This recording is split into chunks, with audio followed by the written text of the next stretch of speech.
Jérusalem, nous sommes en direct avec notre correspondant Daniel Haïk. Bonjour Daniel, Boker Tov. Et ce matin, avant d'évoquer ce jour du Yom HaShoah qui sera commémoré dans tout Israël, mais aussi en diaspora, une triste nouvelle sur le terrain puisqu'on l'a appris, l'annonce de la mort d'un nouveau soldat de Tzahal. Oui, effectivement. Il est de l'immobilier. Il s'agit du sergent-chef Eyal Uriel Bianco, 30 ans, de Katsrin. Le sergent-chef Bianco était réserviste. Il servait comme chauffeur d'un véhicule d'incendie dans la division Barak 188 de Tzahal. Il a été tué dans un accident de Jeep au sud Liban. Le véhicule dans lequel il circulait s'est retourné. 3 autres réservistes ont été blessés dans ce même accident. L'un d'eux sérieusement atteint. Les 2 autres sont plus légèrement blessés. Que le souvenir du sergent-chef Eyal Uriel Bianco soit béni. Et donc c'est ce matin à 10h, heure locale d'Israël, que retentira dans tout le pays la sirène du souvenir à la mémoire des 6 millions de martyrs juifs de la Shoah.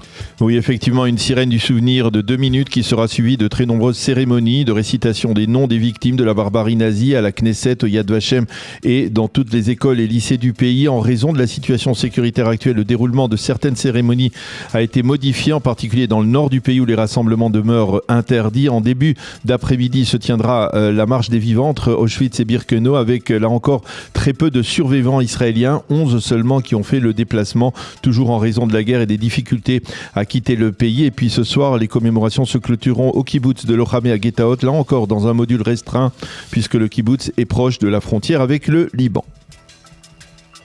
Et puis hier soir, la cérémonie d'ouverture des commémorations au Yad Vashem a elle aussi été enregistrée à l'avance et sans public. Oui, au cours de cette cérémonie, 6 rescapés ont allumé, comme le veut la tradition, les 6 flambeaux du souvenir. Et l'on a remarqué en particulier les 2 allocutions du président de l'État Yitzhak Herzog et du Premier ministre Binyamin Netanyahou. Dans une allocution particulièrement émouvante, le président Herzog a évoqué le souvenir de Magda Baratz, une rescapée de la Shoah dont il a fait la connaissance dans des circonstances tragiques lorsqu'il s'est rendu au Shiva de son arrière-petit-fils aîné, Assaf, qui a été tué au combat l'année dernière dans la bande de Gaza. 15 jours après la mort d'Assaf, Magda s'est éteinte. Elle qui a survécu à l'horreur, qui avait reconstruit une formidable famille, n'a pas surmonté sa peine. Et dans son intervention, le président Herzog a également insisté sur la nécessité de préserver la cohésion nationale en cette période de guerre. Il a déclaré « Nous ne nous sommes pas reconstruits sur les cendres de notre peuple pour brûler dans les feux de la discorde. » Pour le président, une famille peut se disputer, mais elle ne doit pas se déchirer. Le discours du Premier ministre israélien Benjamin Netanyahou était par ailleurs, comme il fallait s'y attendre, focalisé sur la guerre et sur la menace de l'Iran. Oui, comme il le fait, on va dire, chaque année depuis de nombreuses années, le Premier ministre a fait un lien direct entre la Shoah et les menaces d'extermination du régime iranien. J'ai promis plus d'une fois dans mes allocutions au Yad Vashem qu'il n'y aura pas une seconde Shoah. Et cette année, nous pouvons affirmer que nous avons tenu notre promesse. Nous avons asséné à l'Iran le coup le plus dur de son histoire. Le Premier ministre s'en est pris également à l'Europe et l'a accusé d'avoir oublié de faire la distinction entre le bien et le mal. Par votre faiblesse morale, vous perdez le contrôle de votre identité, a déclaré M. Netanyahou en parlant des Européens. Et le reste de l'actualité en Israël et au Moyen-Orient est bien sûr lié à la guerre contre l'Iran et le Hezbollah. Oui, hier, le président Trump a fait souffler le chaud et le froid. D'un côté, il a affirmé que les Iraniens avaient repris contact avec les Américains pour poursuivre les négociations, mais dans un même élan, il a déclaré et qu'il a exigé de l'Iran qu'elle accepte des conditions américaines, non pas à 99, mais à 100%. Pas question pour lui que l'Iran ne conserve son uranium enrichi, a déclaré le président, qui a également insisté sur le blocus imposé par l'armée américaine sur le détroit d'Ormuz, un blocus qui a permis tout de même à 34 cargos de franchir le détroit. Selon le président, plusieurs pays ont accepté de participer au blocus imposé par les Américains aux Iraniens. Et puis c'est aujourd'hui que doivent débuter les pourparlers entre le Liban et Israël. Oui, des pourparlers qui se tiendront à Washington entre l'ambassadeur d'Israël et l'ambassadrice du Liban dans la capitale fédérale américaine. Le Liban voudrait qu'Israël annonce dès l'ouverture des négociations un cessez-le-feu, mais pour l'instant Israël affirme que les négociations se poursuivront parallèlement à la poursuite de l'opération militaire israélienne au sud Liban. Il faut noter que le secrétaire d'État américain Marco Rubio devrait participer à cet enclenchement des pourparlers. Et ce matin, par contre, en revanche, le chef du Hezbollah, Naïm Kassem, a décidé, lui, de jouer, on peut le dire, Daniel, les gros bras. Oui, dans un discours, on va dire, musclé, hier soir, Naïm Kassem a décidé de durcir le ton. Il a critiqué les négociations israélo-libanaises. Selon lui, ces négociations sont une reddition du Liban et vont aboutir à des concessions inutiles. Pour Kassem, il n'est pas question que le Hezbollah soit prisonnier d'un processus politique initié par le Liban. Pas question d'accepter le désarmement de son mouvement. Quant à Tsahal, il faut le rappeler, l'armée israélienne poursuit ses opérations au sud Liban et a encerclé la localité de Bin Jebel, au sud Liban, où quelques dizaines de terroristes sont encore réfugiés. Merci Daniel, à tout à l'heure sur Radio J.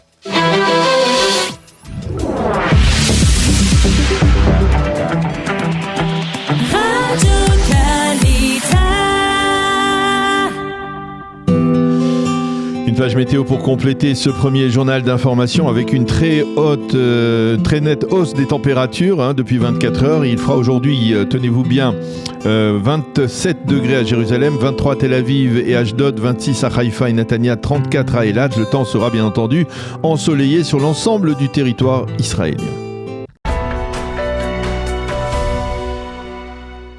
Nous avons le plaisir d'être en ligne avec Shlomo Balzan. Shlomo, bonjour, Boker Tov. Boker Tov, bonjour. Merci d'être avec nous ce matin en cette journée du Yom HaShoah. On a profité d'une circonstance particulière pour vous interroger alors que vous êtes encore chez vous. D'ordinaire, chaque année à Yom HaShoah, vous êtes déjà quelque part dans la région de Jérusalem, dans la forêt de Jérusalem, devant le monument de Roglit à la mémoire des 76 000 Juifs de France qui ont péri durant la Shoah. Mais cette année, en raison de la guerre, eh bien, cette cérémonie a une consonance particulière ? Oui, la cérémonie a été annulée. On a filmé les intervenants et il y aura un petit film qui passera chez les membres d'Alumim, comme si ça a été enregistré, comme la cérémonie à Yad Vashem hier. Donc on n'a pas pu faire la cérémonie cette année et on la fera donc en présentiel. Non, en présentiel, effectivement, d'une certaine manière, un peu comme ça s'était produit au moment du Corona. C'est l'occasion peut-être, Shlomo, de revenir sur ces 76 000 Juifs de France qui ont péri durant la Shoah, parce que je pense qu'il est important de rappeler, et peut-être on ne le fait pas assez, que parmi ces Juifs de France, il y avait beaucoup de réfugiés, n'est-ce pas ? C'est-à-dire la communauté juive de France, elle avait une certaine force, environ 100 à 150 000 Juifs, je crois, en France à l'époque, et il y en a beaucoup qui ont été réfugiés au moment de la guerre, au déclenchement de la guerre. Il y en a qui sont venus on va dire même d'Autriche avant la guerre, d'Allemagne avant la guerre, et bien entendu, il y a eu un afflux au moment du déclenchement de la guerre. Pouvez-vous nous décrire quelle était on va dire la composition de cette communauté juive au moment de la Shoah, au début de la Shoah, en 39, pardon. En 1939, il y a exactement 330 000 Juifs en France. La moitié d'entre eux sont des Français d'origine, ce qu'on appelait les Israélites de France. Et 50% d'entre eux, la moitié d'entre eux, à peu près 150 000, étaient des réfugiés de différents pays, des réfugiés juifs qui venaient de Pologne dans les années 1920, ensuite des réfugiés qui sont partis d'Allemagne et d'Autriche. Beaucoup de gens ont commencé à venir vers la France, en espérant d'ailleurs pas rester en France, mais pouvoir partir aux États-Unis. Mais les États-Unis ont fermé la porte aux Juifs depuis à peu près 1924-1925. Et donc, la communauté juive de France était vraiment divisée en deux. Est-ce exact d'un côté et de l'autre côté, les Français de souche.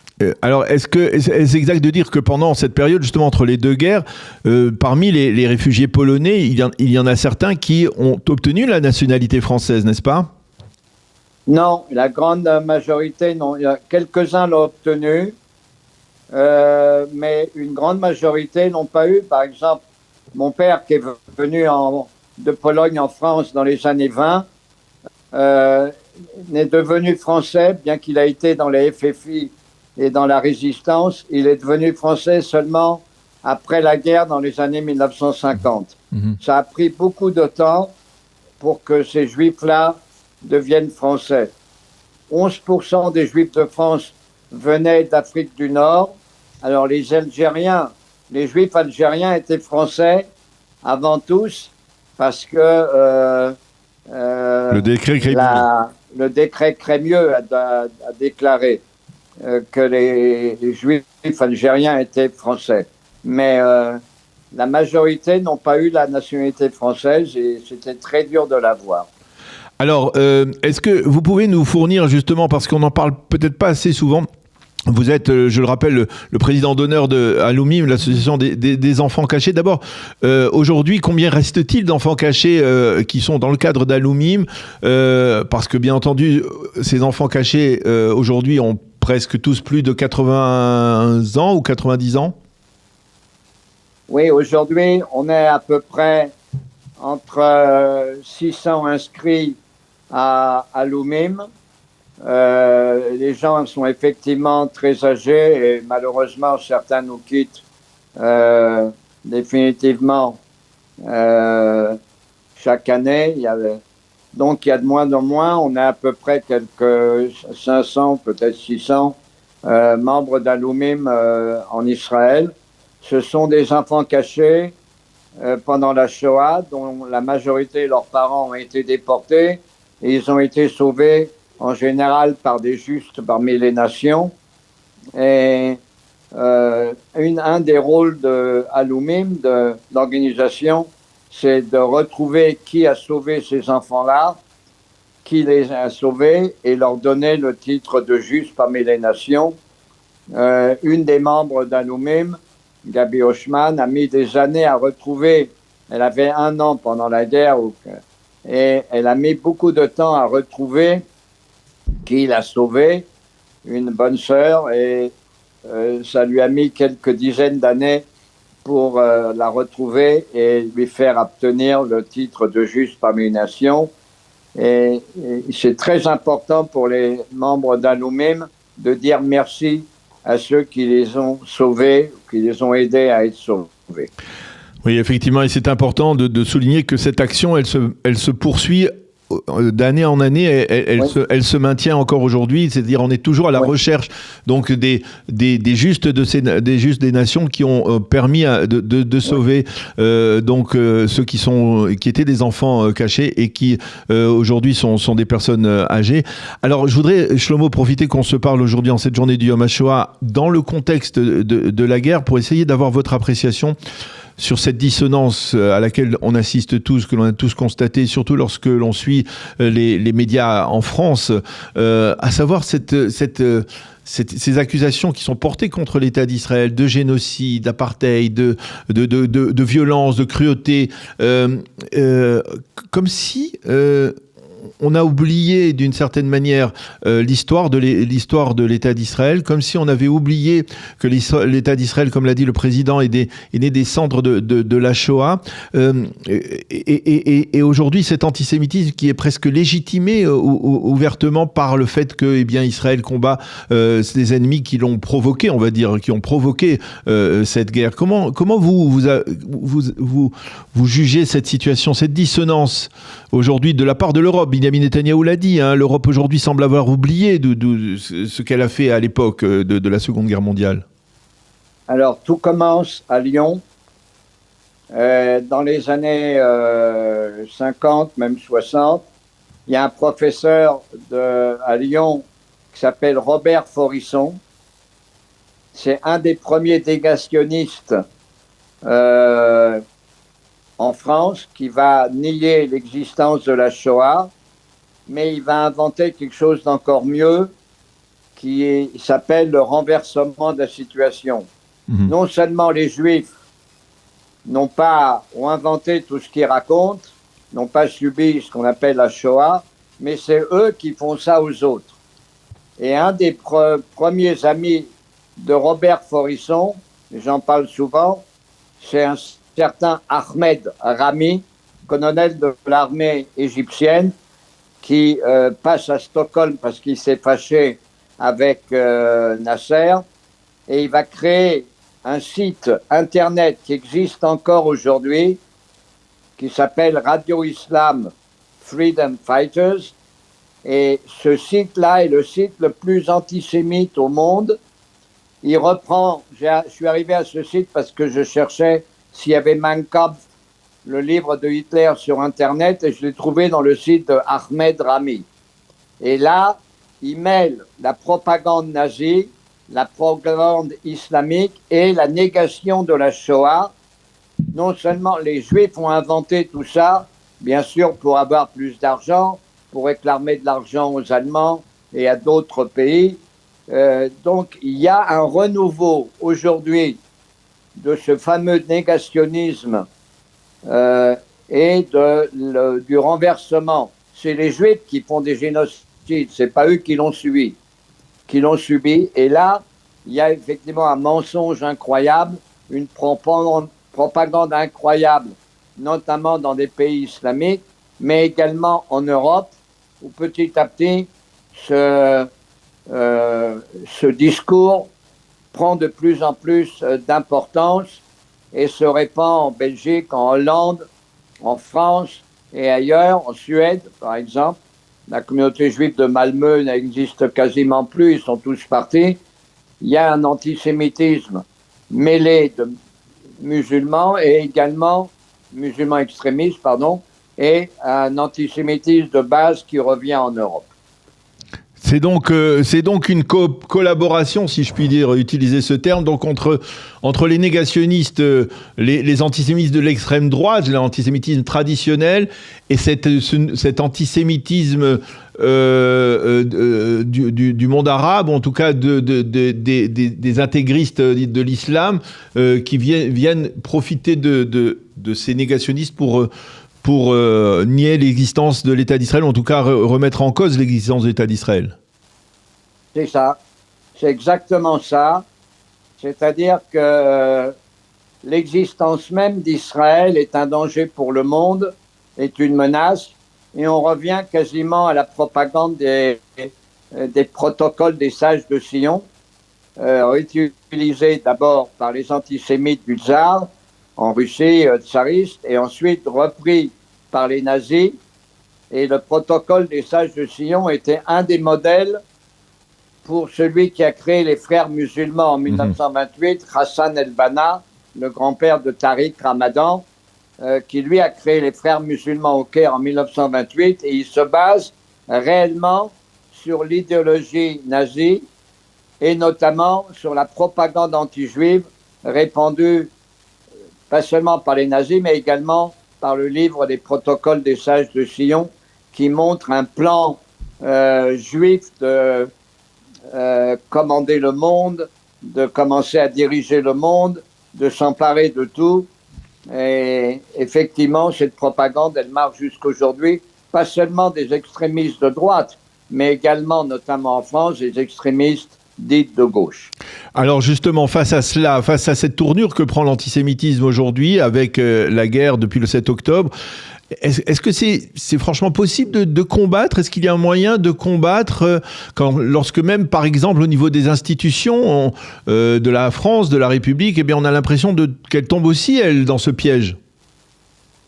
Oui, mais va être de plus en plus difficile de combattre ça.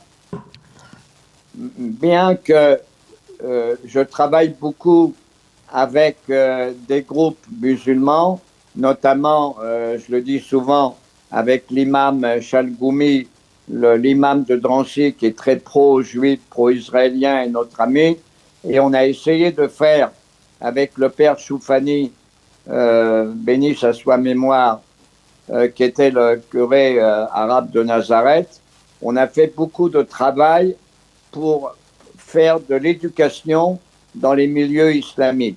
Et j'ai moi-même guidé en Pologne des groupes de jeunes musulmans des quartiers difficiles de Marseille, en Pologne, notamment à Auschwitz, pour essayer de rééduquer, de donner des connaissances. Et il y a un travail qui est fait. À Marseille, ça a été fait en communauté d'imams et de rabbins. Il y avait une association qui s'est occupée de ça. L'imam Chalgoumi s'en occupe. il y a des essais dans l'éducation, mais c'est très, très difficile. Aujourd'hui, j'en parle souvent, il est très difficile, c'est ce qu'a dit le livre Les territoires perdus de la République de Barbara Lefebvre et de Georges Bensoussan, qui montre que en France, c'est difficile. Il y a des quartiers où dans des écoles, on ne peut pas enseigner la Shoah ou des chapitres concernant des Juifs, notamment l'affaire Dreyfus, par exemple, parce que les élèves s'opposent, commencent à crier, et beaucoup de professeurs ont peur. Mais il y a un travail à faire du côté éducatif, et j'espère mais c'est très, très difficile, j'espère qu'on va pouvoir le faire, mais il y a plus en plus de difficultés pour enseigner la vraie histoire de la Seconde Guerre mondiale notamment, et à certaines populations de jeunes. Alors des fois ça marche, des fois ça marche pas, et en ce moment c'est de plus en plus difficile d'enseigner la Shoah dans beaucoup de quartiers, et je pense qu'un des problèmes principaux maintenant, c'est dans le domaine de l'éducation. Pas seulement dans le domaine politique, mais surtout dans le domaine de l'éducation, que les gens ne soient pas ignorants et qu'ils sachent exactement qu'est-ce qui s'est réellement passé. Oui, effectivement, c'est encore un défi extrêmement important donc à relever, y compris pour vous, Shlomo, qui êtes à la fois historien et également éducateur dans l'âme, éducateur, un des éducateurs de la Shoah les plus connus dans la communauté francophone. Merci beaucoup, Shlomo Balzan, d'avoir été avec nous ce matin, en cette matinée du Yom HaShoah. Merci et bonne continuation. À bientôt. Merci à vous. Et bien entendu, les manchettes des quotidiens israéliens de ce matin sont bien évidemment consacrées à ce Yom HaShoah, la journée du souvenir à la mémoire des 6 millions de martyrs juifs assassinés par les nazis. Le Yediot Aharonot nous montre ce matin une grande photo de Hana Yachin, 93 ans, devant la funeste entrée du camp d'extermination d'Auschwitz. Hana est l'une des 11 rescapés israéliens qui ont réussi à se rendre à Auschwitz pour participer aujourd'hui à la marche des vivants. Une petite délégation en raison de la guerre, mais une délégation venue au cœur de l'horreur pour dire « Nous sommes toujours là ». L'histoire de Hana Yachin est l'un des récits que le Yediot Aharonot nous relate ce matin dans son édition spéciale du Yom HaShoah, et le journal titre « Ils reviennent à Auschwitz comme vainqueurs ». Et le journal rappelle également que c'est à 10h ce matin que retentira la sirène du souvenir. Le peuple en Israël se recueillera à l'unisson. La manchette du Israël Hayom est plus sobre. Elle nous montre une photo des noms des victimes de la barbarie nazie à Auschwitz. Le Israël Hayom cite aussi une rescapée de la Shoah qui explique qu'après la Shoah, elle a décidé de se relever et de construire. Et le journal cite le président de l'État, Yitzhak Herzog, qui a déclaré hier « Nous avons construit en Israël un État qui est un miracle ». Le Israël Hayom reprend également un autre extrait très émouvant du discours du président qui a relaté l'histoire de Magda Baratz, qui a échappé aux griffes des nazis mais qui a perdu l'année dernière son arrière-petit-fils Assaf, tombé au combat dans la bande de Gaza. Le président a appelé à l'unité nationale. Nous ne nous sommes pas relevés des cendres des crématoires pour être consumés dans le feu de la discorde, a dit le président Herzog. Le journal souligne qu'en raison de la guerre, la cérémonie d'ouverture du Yom HaShoah a été diffusée sans public, enregistrée sur l'esplanade de la révolte du ghetto de Varsovie à Yad Vashem.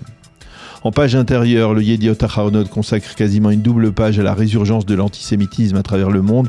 Une année de haine des Juifs, titre le journal. C'est un reportage qui fournit des données particulièrement effrayantes. 19 Juifs ont été assassinés à travers le monde depuis le dernier Yom HaShoah. 958 actes antisémites violents se sont produits à travers le monde ces 12 derniers mois, soit une moyenne de 70 par mois, et 300 uniquement aux États-Unis, 130 en Grande-Bretagne. 70% de ces actes antisémites se sont produits dans des pays occidentaux. Il s'agit de données fournies par le ministère israélien de la diaspora, et pour illustrer ces données, une photo de l'attentat antisémite il y a quelques mois à Sydney.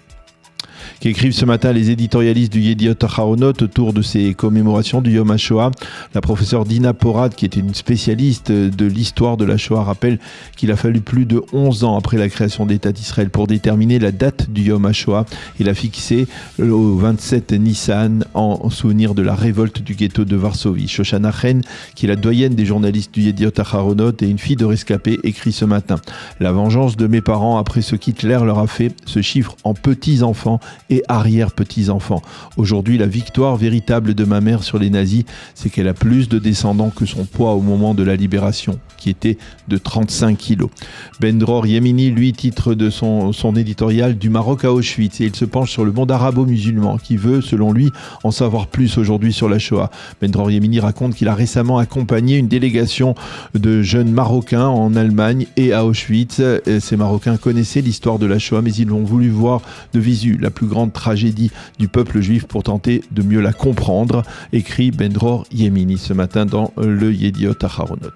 Dans le Israël Hayom de ce matin, on peut lire des éditoriaux qui sont aussi des témoignages, comme celui de Chaviva Bourst Ochlerer, qui a allumé hier soir un des 6 flambeaux à la mémoire des 6 millions de martyrs lors de la cérémonie du Yad Vashem. Elle raconte qu'à son âge très avancé, elle ne se souvient plus du visage de ses parents, mais elle affirme que ce qu'elle a tiré comme principale leçon de la Shoah, c'est la nécessité de préserver la notion de famille, à quel point il est important d'avoir des racines et à quel point il est crucial de tout faire pour préserver l'État d'Israël. L'historien Dror Idar, ancien ambassadeur d'Israël en Italie, parle justement de l'État d'Israël comme de la réponse du peuple juif à la Shoah et il lance un appel pressant aux juifs du monde entier à monter en Israël. « Nous vous attendons, votre pays vous attend », écrit-il ce matin. Et justement, le Israël Hayom en consacre une page entière à 6 juifs de France et de Belgique qui ont décidé de concrétiser cet appel donc à revenir au pays et qui ont décidé de faire leur aliyah au cours de la dernière année. Parmi ces olim, le plus âgé, Carole, a 95 ans et est l'un des survivants de la Shoah avec son épouse Nicole qui a 86 ans. Carole est en photo dans le Israël Hayom entouré de 4 jeunes olim de France et de Belgique à qui il a accepté de raconter comment il a survécu à la Shoah, comment, jeune juif polonais, il a été à 13 ans déporté à Auschwitz, comment il a survécu à l'enfer d'Auschwitz et s'est ensuite installé à la libération en France. Il raconte ce récit à Noah Azeroual, 27 ans, à Esther Bénichou et à 2 autres olim de France et de Belgique qui ont préféré garder l'anonymat. Et le journal souligne que depuis le 7 octobre 2023, plus de 60 000 juifs du monde entier ont fait leur aliyah, dont un tiers sont des jeunes de 18 à 35 ans. Et depuis le début de l'opération Rugissement du Lion, 2000 juifs ont demandé à faire leur aliyah. Le reste de l'actualité dans la presse israélienne de ce matin, bien sûr, consacré à la guerre sur ces différents fronts.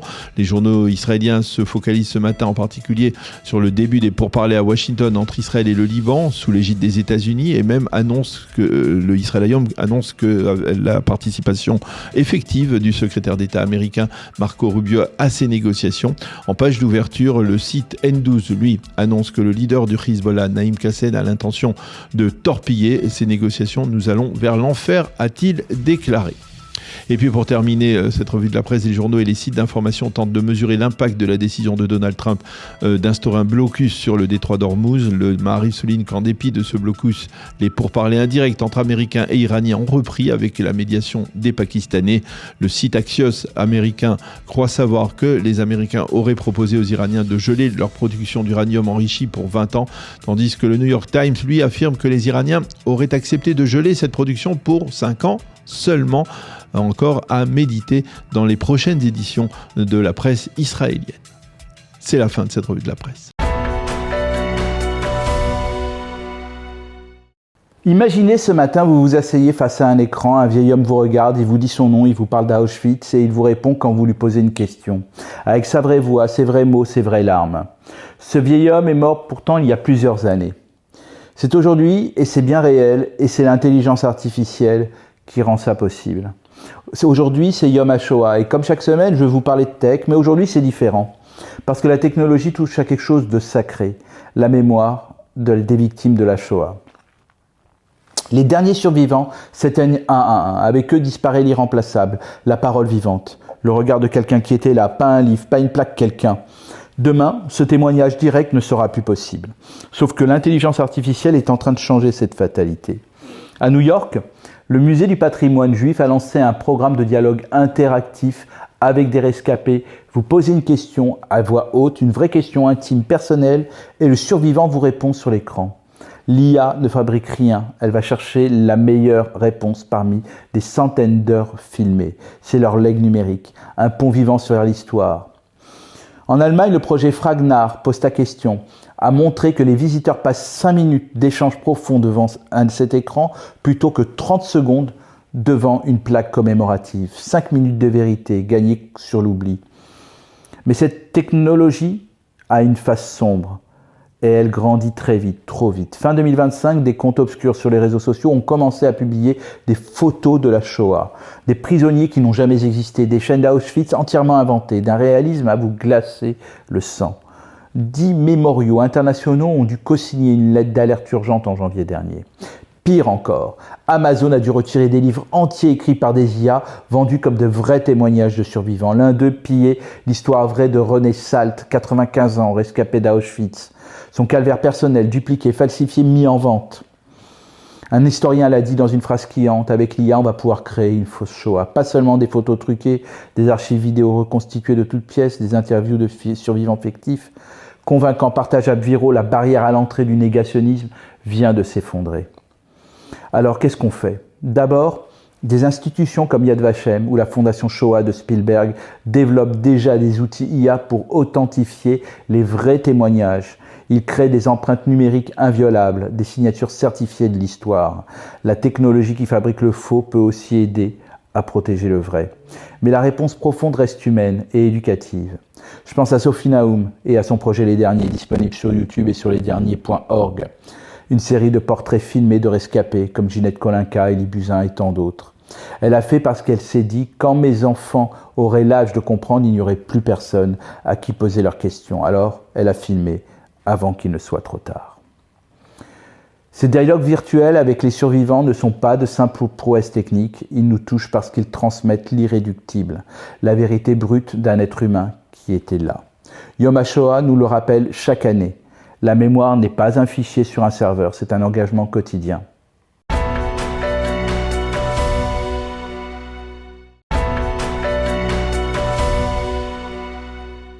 Eh bien, en cette journée du Yom HaShoah, nous avons l'occasion et le plaisir, on va dire malgré tout, d'accueillir ici dans ce studio Madame Sirat, la veuve du grand rabbin René Samuel Sirat et sa fille Karine Botbol. Bonjour à toutes les deux. Bonjour. Merci d'avoir fait le déplacement en cette journée du Yom HaShoah pour évoquer le souvenir de votre père, Madame Sirat. Votre père, Willy Holtzman, qui a une histoire, on va dire, tout à fait hors norme. Et vous allez nous raconter cette histoire. Et ensuite, on va voir comment cette histoire, elle s'est réactualisée, on va dire pas plus tard que dans le courant de cette année. Il y a quelques mois, c'est une histoire qui va nous conduire de l'Allemagne à la France, à l'État d'Israël, en passant par Cuba. Alors, Madame Sirat, je voudrais d'abord que vous nous racontiez, vous nous disiez qui était votre père, Willy Holtzman. Alors, papa était né en Allemagne, mais lorsqu'il a entendu Hitler raconter tout ce qu'il allait faire, il a dit, il avait encore un frère, il n'avait plus ses parents. Il a dit à son frère et sa sœur, faites ce que vous voulez, moi je quitte l'Allemagne, je ne veux plus rien entendre. Il est parti et il a abouti à Strasbourg. Alors ça c'est, on va dire, c'est très résumé, cette première partie de la vie de votre papa, parce que à l'intérieur, ce que vous nous avez pas dit, et on va en parler, c'est que votre père était footballeur. Voilà. Alors expliquez-nous comment Willy Holtzman est devenu footballeur. Comme jeune homme, il était très sportif et il est rentré dans la Fußballgemeinde. La ligue de football allemande, on va dire. Oui. Ça, voilà. c'était, on va dire dans les années 20. Et il va participer à une équipe, faire partie d'une équipe qui a une histoire tout à fait particulière parce qu'elle a été créée par un juif. C'est le nom, on le voit derrière nous, Eugène Salomon, c'est le fondateur du FC Mainz 05, c'est-à-dire le FC Mayence. C'est le football club de Mayence, donc qui a été fondé il y a plus de 135 ans par un juif, Eugène Salomon. Tout à fait. Il a joué dans cette équipe, et on va poser la question à Karine, c'est une équipe assez particulière.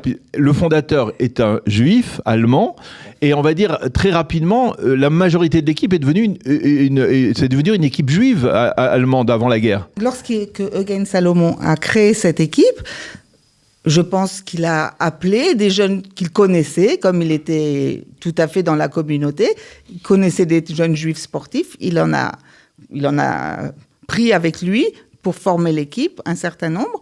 Et de nos jours, on parlera en particulier 12 joueurs de foot qui étaient juifs dans l'équipe. Au moins 12 dont on a retrouvé la trace. Au moins 12, on est bien entendu avant la Shoah, on est dans les années 20. Oui, mon grand-père, on parle des années 20 parce que mon grand-père a encore fait la guerre de 14-18 en tant que soldat allemand. Ah, c'est ça, c'est important. Il a été envoyé en Turquie pour l'Allemagne, pour le compte de l'Allemagne. Et ensuite, en revenant, il est rentré dans cette équipe. Comment vous avez découvert l'histoire de votre père et grand-père footballeur ? Je n'ai pas su ça du tout.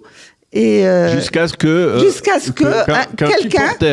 un supporter de cette équipe, Nils Friedrich, qui est un supporter allemand de cette équipe de Mayence, tout à fait, et qui lui a plongé dans l'histoire de ce club, et c'est lui en fait qui a découvert qu'il y a une période juive dans ce club avant la Shoah. Avant la Shoah, la fondation même du club est une fondation faite par des juifs. Et qui comportait beaucoup de juifs au départ. Et lui, il a été passionné il aime tellement son club que pour lui, ça a été une passion. Il est rentré dans ce sujet. Alors, il a un travail autre qui n'est pas lié. Ouais. Il fait tout à fait autre chose. Et c'était sa passion, ses heures libres. Pourtant, il a une famille, etc. Et il a passé beaucoup, beaucoup de temps à faire des recherches sur les 12 joueurs, y compris le fondateur Eugen Salomon. Et il a retrouvé la trace de 12 personnes, de 12 footballeurs juifs qui étaient des jeunes footballeurs à l'époque avant la guerre. Et certains ont survécu et ont continué leur vie après la guerre.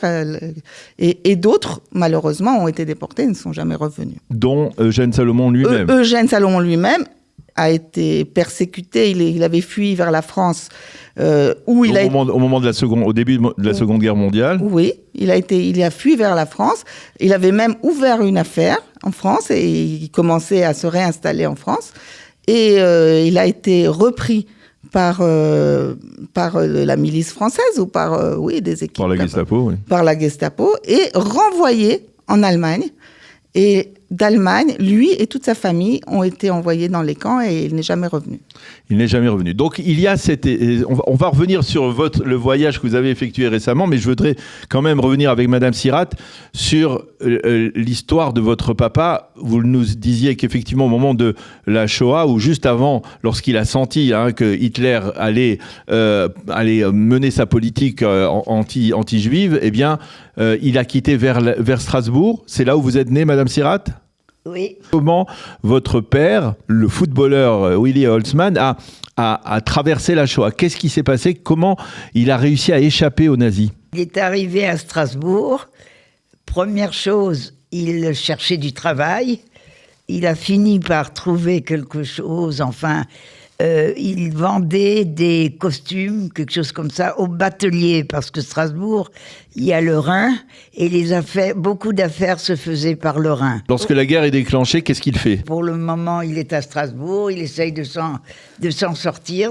Il était religieux. Papa parlait couramment le français et l'allemand.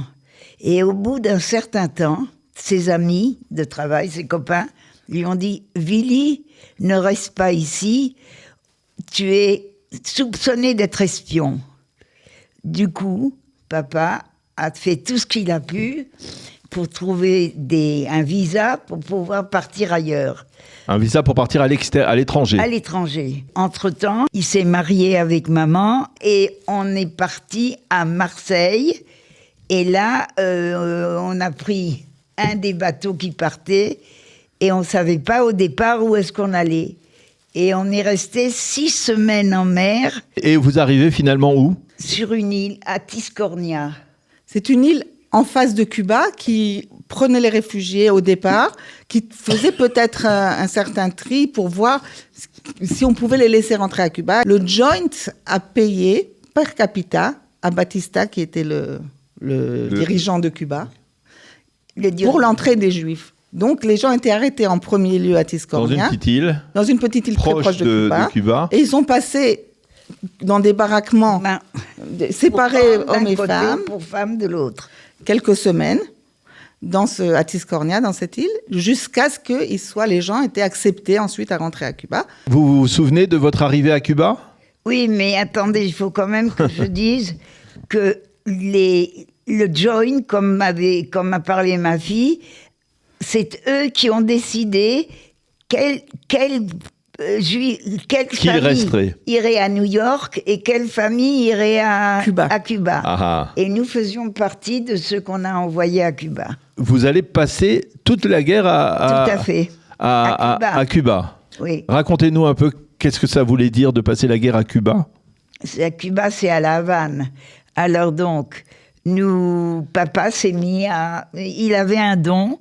Il apprenait très très vite les langues et il s'était emporté dans l'avion dans le bateau à 6000 pour apprendre l'espagnol. Oui.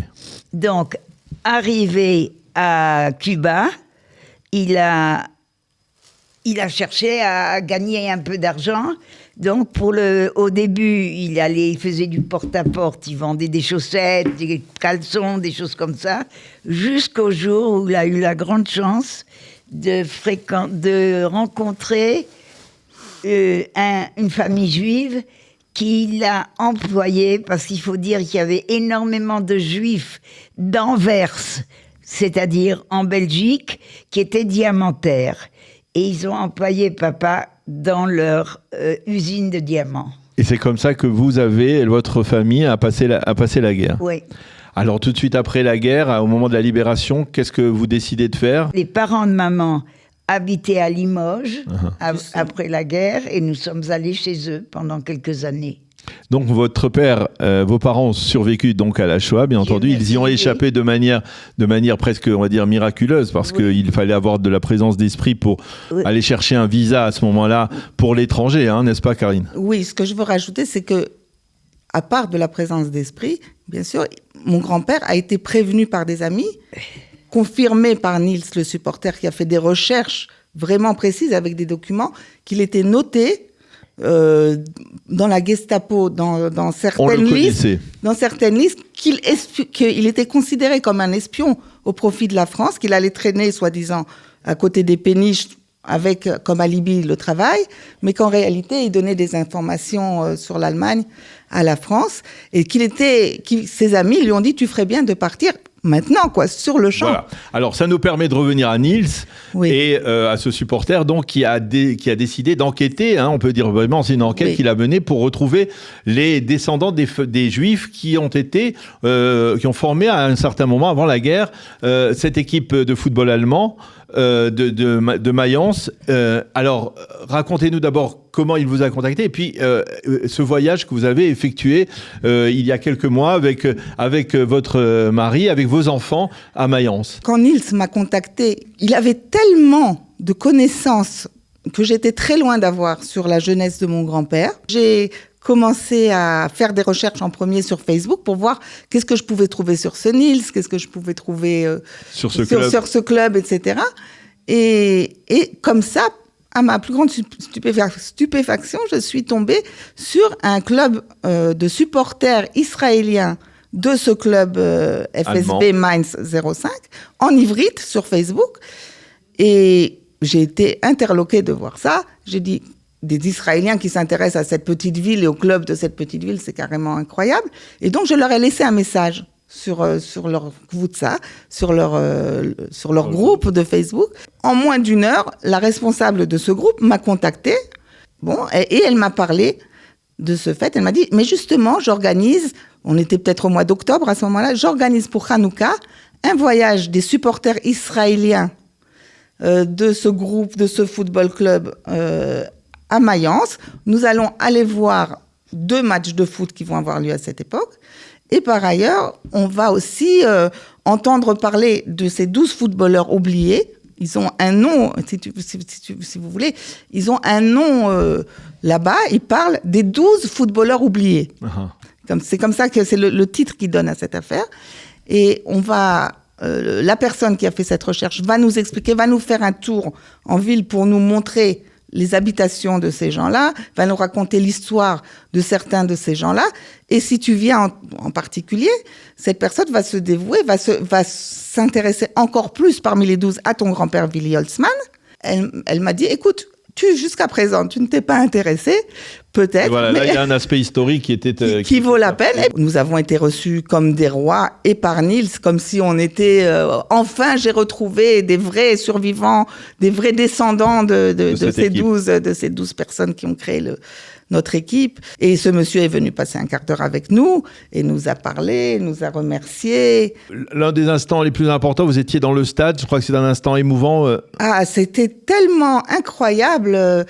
On ne savait plus, on a commencé à pleurer, moi et mes enfants qui étions dans le stade avec mon mari, parce qu'on a vu que d'un seul coup, des supporters dans la tribune des supporters ont levé une bannière très grande dans la tribune où ils avaient écrit Willy Holtzmann, puis avec nous toujours, ou quelque chose comme ça.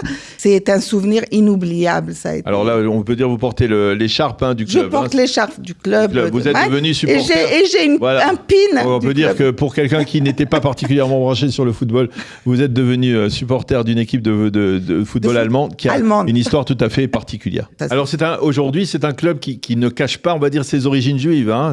Au contraire, puisque Niels a écrit un livre, on peut dire un livre ou une recevette, comment on dit, une brochure. Une brochure sur les 12 footballeurs et qu'il a publié, et il a fait une exposition qu'on peut visiter à l'intérieur du club. Il fait des conférences sur cette histoire-là.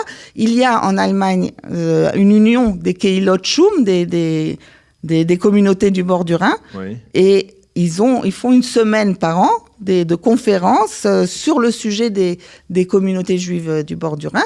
Et là-bas aussi, il a été présent et il a parlé aussi à la télévision en Allemagne. Et donc, nous sommes rentrés dans une histoire que nous ignorions complètement. Et ça a été très, très émouvant pour nous tous.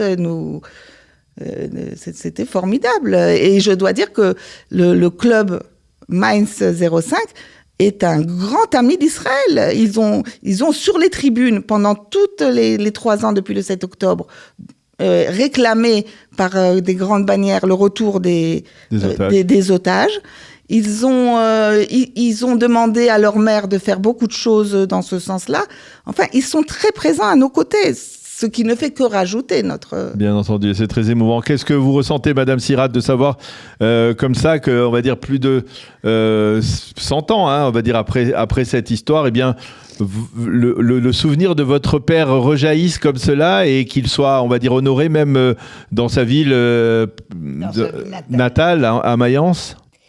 Moi, je suis très étonnée de tout ce que me raconte ma fille, parce que papa ne m'a jamais, autant qu'à elle, parlé de cette époque, pour lui, de footballeur et de machin. Pas du tout. Il m'a toujours raconté qu'il a perdu son papa quand il avait 4 ans, que sa maman l'a mis en pension. Il a beaucoup souffert dans son enfance, dans sa jeunesse. etc. Mais là, l'histoire de ce qu'elle me raconte, que c'est devenu un très grand footballeur et tout ça, il n'en a jamais. Est-ce que c'est par modestie ou est-ce que c'est qu'il y prêtait pas du tout d'attention? Eh bien, merci beaucoup, Madame Sirat, d'être venue d'abord dans notre studio et d'avoir accepté de témoigner sur l'histoire, on va dire, hors norme, hors du commun de votre papa, Willy Holtzmann. Merci à vous. Qui, comme je le disais, donc était footballeur dans la Bundesliga allemande avant d'avoir choisi de se réfugier à Cuba, en tout cas très loin de l'Europe pendant la guerre et à Cuba, et de revenir encore ensuite, d'avoir réussi à survivre et à se sauver sa famille.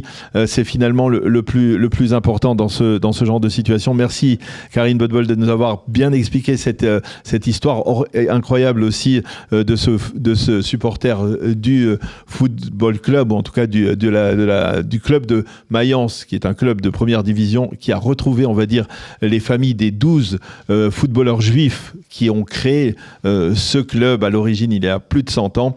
Merci à vous et bien entendu, merci d'être venu dans le cadre de ces commémorations du Yom HaShoah aujourd'hui. Toda Rabba. Toda Rabba, Daniel.